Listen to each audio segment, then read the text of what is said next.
নমস্কার, আমি শাশ্বত মিত্র।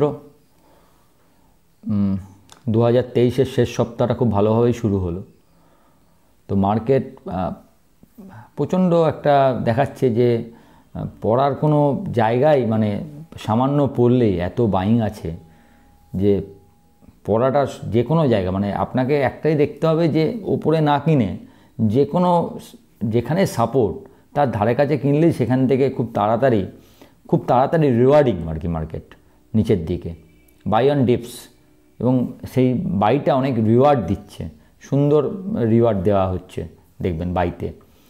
তো যেটা আমরা ভাবছিলাম যে মার্কেট হয়তো এখান থেকে আরও পড়ে যেতে পারে, ওইগুলো ভাঙলে খারাপ হতে পারে, সেটা যখন হবে। আপাতত মার্কেট তো ভালো দেখাচ্ছে। আপনি যদি শুক্রবারের এফআইআই ডাটাটা খেয়াল করেন, আপনি দেখতে পাবেন যে এফআইআই ক্যাশে বিক্রি করেছে প্রায় 2800 কোটি টাকার, তার মধ্যে 1200 কোটি টাকার মনে হয় একটা ব্লক ডিল ছিল, সে ব্লক ডিলটা বাদ দিলে তাহলে 1600 কোটি টাকার মতো বিক্রি।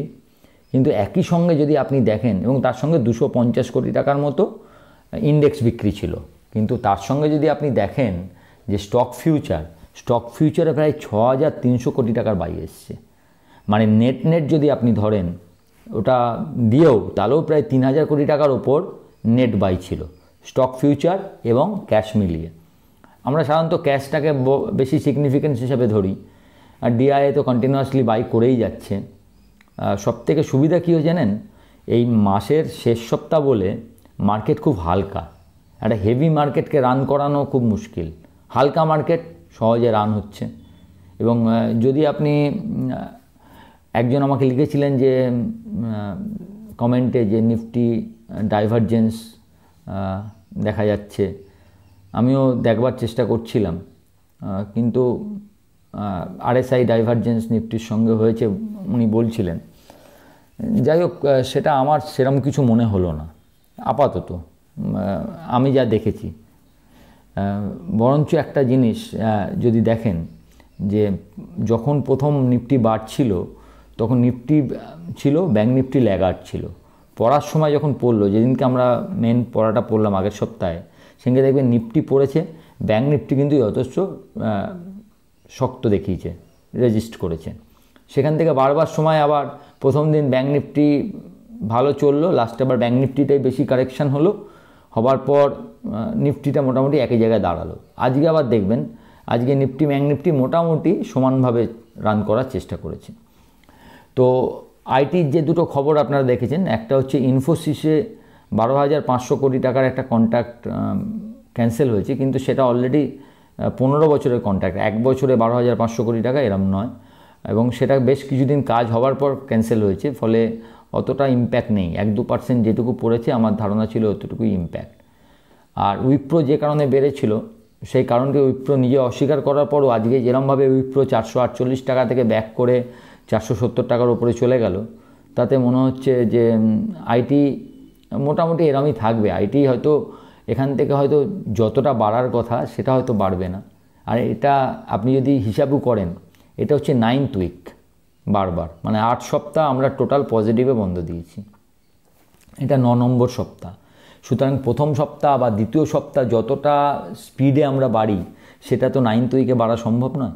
কিন্তু তাও মোটামুটি আজকেও প্রায় 0.5% ওপরে নিফটি বন্ধ করেছে, এবং এটা হচ্ছে নিফটির থার্ড হায়েস্ট ক্লোজিং হিসাবে, এটা থার্ড হায়েস্ট ক্লোজিং। 593 মনে হয় এভার হাই নিফটি। তো আমরা মোটামুটি 200 পয়েন্টের রেঞ্জে, 150-200 পয়েন্টের রেঞ্জের মধ্যেই আছি। ব্যাঙ্ক নিফটিও 300-400 পয়েন্টের মধ্যেই রয়েছে। সুতরাং এখান থেকে মার্কেট একটা যদি এইগুলোর ওপরে চলে, তখন আর আগের কথাটা, তখন ওটাকে একদিনের খারাপ বলেই ধরে নিতে হবে। কিন্তু যতক্ষণ না নিচের লোটা ভাঙছে, মানে যে লো আমরা ওই দিন করেছিলাম বা এই হাইটা ভাঙছে, ততদিন মার্কেটে এটা একটা রেঞ্জ বলতে পারেন। যে হাইটা করা হয়েছিল মানে 593, 590, যে লোটা করা হয়েছিল সেই লোটা মানে 21,050, তো 21,050 থেকে 593, এই 500 পয়েন্ট আপাতত একটা রেঞ্জ। মানে 21,200 গেলে আপনি বায়ের কথা ভাবতে পারেন, 21,550 গেলে 50 পয়েন্টের স্টপ লস দিয়ে একটা বেচার কথা ভাবতে পারেন। তবে এই মার্কেটে বেচা এখন কিছু পাওয়া যাচ্ছে না, কিন্তু ওই জাস্ট একটা চান্স নেওয়া যে যদি হায়ের ওপরে চলে আমি ঘুরে যাব, এই মেন্টালিটি নিয়ে যদি আপনি 21,600 কাছাকাছি আসে, যতক্ষণ না নতুন হাইটা ভাঙছে। দেখুন, বাইরের মার্কেটে কোথাও সেরম কোনো খারাপ খবর নেই, সেরম কোনো ভালো খবরও নেই, কিন্তু যেটা আছে সেটা হচ্ছে অফুরন্ত টাকা। সাইড লাইনে প্রচুর টাকা আছে, মানে লোকে লগ্নি যারা মিস আউট করেছে তারা একটা লগ্নি করার জন্য বসে আছে টাকা নিয়ে। এখনও আমি কয়েকটা চেক করে দেখছিলাম, ডিআইয়ের কাছে অনেক টাকা লগ্নির জন্য রয়েছে। ফলে মার্কেট নিচে পড়লে এই সাপোর্টগুলো মার্কেট পেয়ে যাচ্ছে, যার ফলে মার্কেট একটু নিচে পড়লেই একটা বড় ক্যাশ মার্কেটে চলে আসছে। ফলে মার্কেট আর সেই জায়গা থেকে মার্কেট বাউন্স ব্যাক করছে। এখন এই বাউন্স ব্যাকে সবথেকে ভালো কি হতে পারে? দেখুন, আমার কালকে আইটির দুটো খবর বা এইসব খবর মিলিয়ে দুটো জিনিস উল্লেখযোগ্য এখানে। একটা হচ্ছে ডলার ইন্ডেক্স যেহেতু 101.50 নিচে আছে, 101-এর নিচে, সেক্ষেত্রে মেটাল ভালো হতে পারে। সাধারণত এটা আমরা চিরকাল দেখেছি যে ডলার ইন্ডেক্স নরম থাকলে মেটাল র্যালি হয়। আর একটা যেটা ভালো হতে পারে, যেটা আমার মনে হচ্ছে, মানে সবসময় একটা মনে হচ্ছে যে কোনো সময় দেখতে পারেন, সেটা হচ্ছে ব্যাঙ্ক নিফটি, মানে ব্যাঙ্কগুলো খুব ভালো হতে পারে। খালি একটা ব্যাপারে আপনারা রাখবেন, তখনই কিনবেন যদি নতুন হাইটাকে ক্রস করে। সেক্ষেত্রে স্টপ লসটা হয়ে যাবে 47,600। 48,250-এর ওপরে যদি ব্যাঙ্ক নিফটি চলে, সেক্ষেত্রে 47,600-কে স্টপ দিয়ে ব্যাঙ্ক কেনা যেতে পারে। ওইটুকুই স্টপ লস। স্টপ লসটা একটু বড়, 600 পয়েন্ট, কিছু করার নেই। এত 1.5% স্টপ লস আপনাকে এখানে ভাবতেই হবে, কারণ মার্কেট যে রেঞ্জে চলছে সেখানে এর থেকে ছোট স্টপ লস আমি অন্তত কিছু খুঁজে পেলাম না। পরবর্তীকালে যদি এটাকে আরেকটু ওপরে ট্রেলিং করা যায়, সেটা আমি আপনাদের বলবো। যদি কোনো কারণে এর ওপরে যায় আর নিচে এলে যতক্ষণ না ওই দিনের লোটা, মানে এই 46,700-800 ভাঙছে, আপনাকে মনে করতে হবে যে ওইটাকে স্টপ দিয়ে নিচের, ধরুন কালকে আবার আপনি পেলেন 47,200 সাপোজ, তো সেখানে স্টপ লস কী হবে? 46,700। আপনি যেরম আসবে মার্কেট, আজকে মার্কেট ভালো দেখাচ্ছে, আজকে ডাও কী দেখাবে তার উপর অনেক কিছু নির্ভর করবে। তো মার্কেটটা আর কি একটা ডাইসি স্টেজে রয়েছে, কারণ কোনোভাবেই তো ভ্যালুয়েশনটা খুব সস্তা নয়। এবং আরেকটা জিনিস আমরা লক্ষ্য করেছি, যদি আপনি আগেকার দিনে হিস্টোরিক্যাল ডাটা দেখেন, তাহলে দেখবেন যেসব বছরগুলো নভেম্বর ডিসেম্বর অবধি খুব ভালো গেছে, খুব ভালো, জানুয়ারি ফেব্রুয়ারি কিন্তু পেন দিয়েছে। মানে একটা কারেকশান হয়েছে, একটা টাইম ফ্রেমে কারেকশান হয়েছে, অনেক সময় হয়েছে। তবে যদিও আমি বারবার একটা কথা ব্যাক অফ দ্য মাইন্ডে মাথায় রাখবেন যে মার্কেটের ফান্ডামেন্টালটা অনেক চেঞ্জ হয়ে গেছে। কারণ আমি যে ডাটাগুলো দেখছি সেগুলো সব 2007, 10, 12, সেই সময় কিন্তু আমাদের ডিআইআই বা আমরা এই এসআইপি এই পরিমাণ টাকার ছিল না, এই পরিমাণ সাপোর্ট দেওয়ার ক্ষমতা আপনাদের ছিল না, বা সাধারণ ইনভেস্টর হিসেবে আপনারাও মার্কেটের ওপর এতটা বিশ্বাস রাখতেন না যে ইন্ডিয়ান মার্কেট এখান থেকে পারফর্ম করবে। হ্যাঁ, তো এখন ব্যাপারটা অন্যরকম হয়ে গেছে। তাই হতে পারে যে হয়তো একটুখানি ডাউন টার্ন আসতে পারে, কিন্তু আরেকটা অপর ব্যাপারও দেখলাম যে অনেক সময় হয় কি, যেহেতু সামনে ধরুন বাজেট আছে, মানে ভোট অন অ্যাকাউন্টের বাজেট, টোটাল ফুল বাজেট তো হয় না এই বছরে, এবং জানুয়ারি মাসে অনেকগুলো পলিটিক্যাল এবং সাংস্কৃতিক ঘটনা ঘটতে চলেছে সারা ভারতবর্ষে, যার একটা ইম্প্যাক্ট হয়তো মার্কেটে আসতে পারে। সেই ইম্প্যাক্টের পরে যখন ভোট ঘোষণা হবে, তারপরে হয়তো যে জায়গাটায় মার্কেট যাবে সেখান থেকে একটা সমস্ত লোকেরই মনে হতে পারে যে আমরা একটু রিস্কটাকে কমিয়ে রাখি, সেই সময় হয়তো একটা সেল অফ আসতে পারে।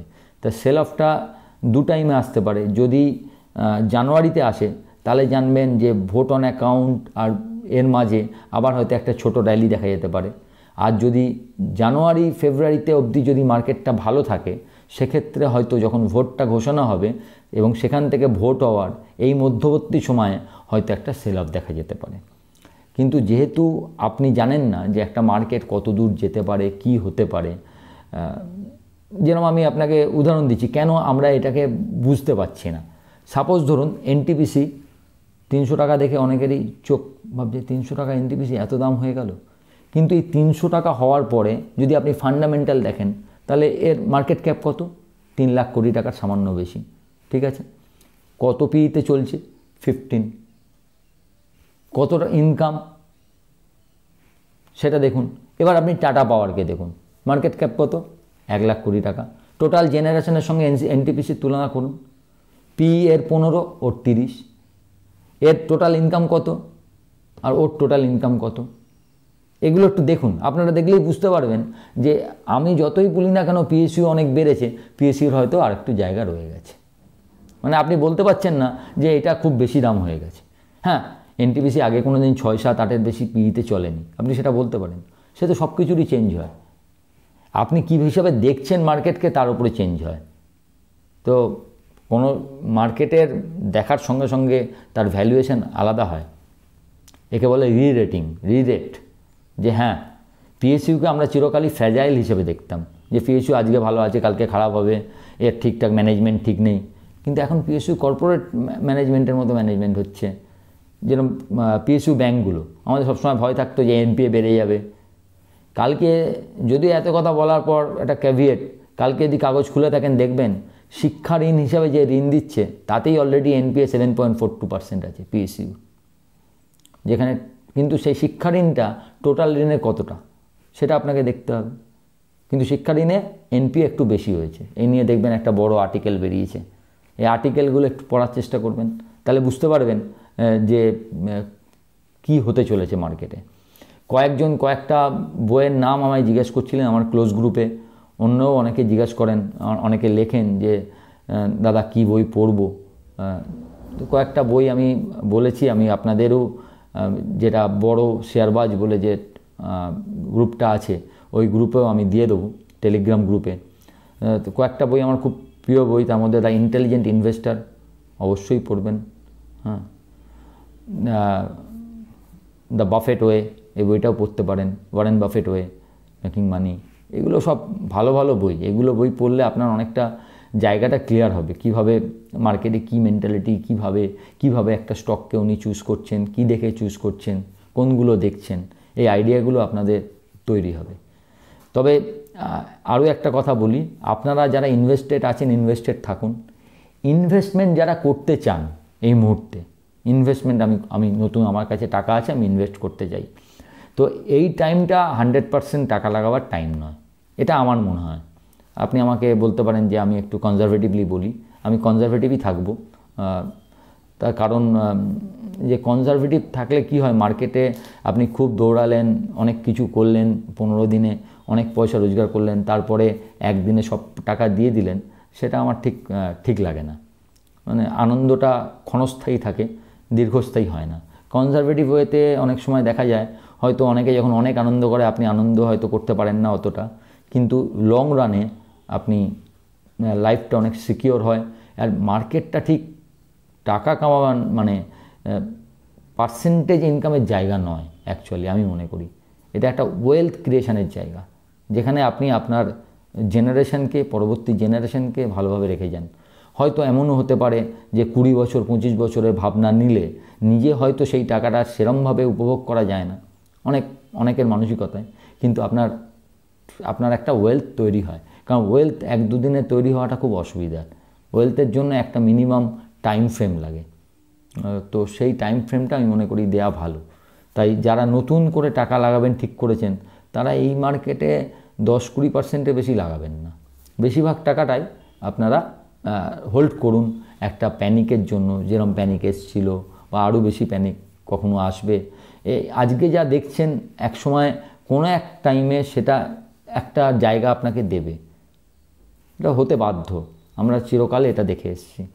তো সেটা হবে, সেই সময়ের জন্য আপনাকে ইনভেস্টার হলে আপনার খুব ধৈর্য লাগে, পেশেন্সটা রাখুন। সেটা কবে আসবে আমি জানি না, যতদিন আমি আসুক এটাও আমি এখনই চাই না, কারণ যারা ইনভেস্টেড আছেন, যারা ট্রেডিংয়ে আছেন, পজিশানে আছেন, তারা সবাই ভালো করুন, এটাই আমার চিন্তা।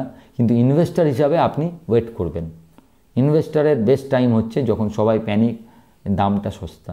আপনাকে খালি এন্ট্রিটা যত ভালো হবে, এক্সিট নিয়ে আপনাকে চিন্তা করতে হয় না, এক্সিট পরে, এন্ট্রিটা ফার্স্টে ভালো করে নিতে হয়। এটা হচ্ছে মার্কেটের একটা অন্যতম বেসিক্স বলতে পারেন, যে আপনাকে ঠিকঠাক জায়গায় এন্ট্রি নিতে হবে। তাই এই টাইমে আপনি ট্রেড করলে কি করতে পারেন, একটা বললাম ব্যাংক শেয়ারগুলোকে দেখতে পারেন, কিন্তু দেখার আরও ভালো টাইম হবে যদি ওপরে যায় সেখানে, এখানেও দেখতে পারেন। বিশেষ করে কিছু কিছু ব্যাংকে বাড়ার পরও কিছুটা জায়গা রয়ে গেছে বলে মনে হচ্ছে। মেটাল একটু দেখা যেতে পারে। আইটিটা হয়তো দু একদিন ঠিক থাকার পর দু একটা দিন হয়তো একটু একই জায়গায় ঘোরাফেরা করতে পারে বলে আমার মনে হচ্ছে, আপনি দেখতে পারবেন। আজকে স্পেশালিটি কেমিক্যাল সেক্টর খুব ভালো চলেছে, কিন্তু ওটার আবার স্থিরতা নেই, মানে একদিন দুদিন চলে, আবার দু একদিন কারেকশান দেয়, আবার চলে। তো ওগুলো একটু দেখে নিতে হবে। আমার অনেক দিনের আগের একটা ফেভারিট ছিল আরতি ইন্ডাস্ট্রি, যদিও আমি যে টাকায় বলেছিলাম এবং যেখানে স্টপ লস দিয়েছিলাম সেটা কেটে গেছিলো, তবু আমি বলেছিলাম যাদের রাখবার ক্ষমতা আছে রেখে দিন। যদি কেউ রেখে থাকেন তাহলে টাকা মোটামুটি 30% বেড়েছে, যদি তাতে আমার কোনো কৃতিত্ব নেই, কারণ আমি স্টপ লস দিয়েছিলাম এবং সেটা কেটে গেছে। আপনারা যারা রাখতে পেরেছেন তাদেরই কৃতিত্ব, কিন্তু বেড়েছে, এটা আপনাদের মানে আপনারা বলেছিলাম বলে আপনাদের একটা জানিয়ে দিলাম। তো এইভাবে মার্কেট ঠিকই আছে। দেখুন, খুব বেশি পেসিমিস্টিক হওয়ার দরকার নেই, খুব বেশি অপটিমিস্টিকও হওয়ার দরকার নেই। যেরমভাবে মার্কেট চলছে প্রতিটা জায়গা ধরে ধরে, ধরুন আমি যেদিন যে দেখবেন একটা রেজিস্ট্যান্স সাপোর্ট দিই, তো ফার্স্ট সাপোর্টটা এলেই এটা কেনা যায় এখন, মানে পেছনের সাপোর্ট অবধি আর যাচ্ছে না। তো প্রথম সাপোর্টটা আপনার বাই হচ্ছে এবং সেকেন্ড রেজিস্ট্যান্সটা সেল হিসাবে আসছে, মানে ফার্স্ট রেজিস্ট্যান্সটা ইজিলি পেরোচ্ছে, তারপর সেকেন্ড রেজিস্ট্যান্সের কাছে গিয়ে হয়তো সেলটা আসছে। এইভাবে জিনিসটা দেখলে আপনারা হয়তো কাজটা একটু ভালো করতে পারবেন। ভালো থাকবেন, নতুন বছরের শুভেচ্ছা নেবেন। নতুন বছর খুব সামনেই আসছে, সবাই মিলে ভালো থাকুন। নমস্কার।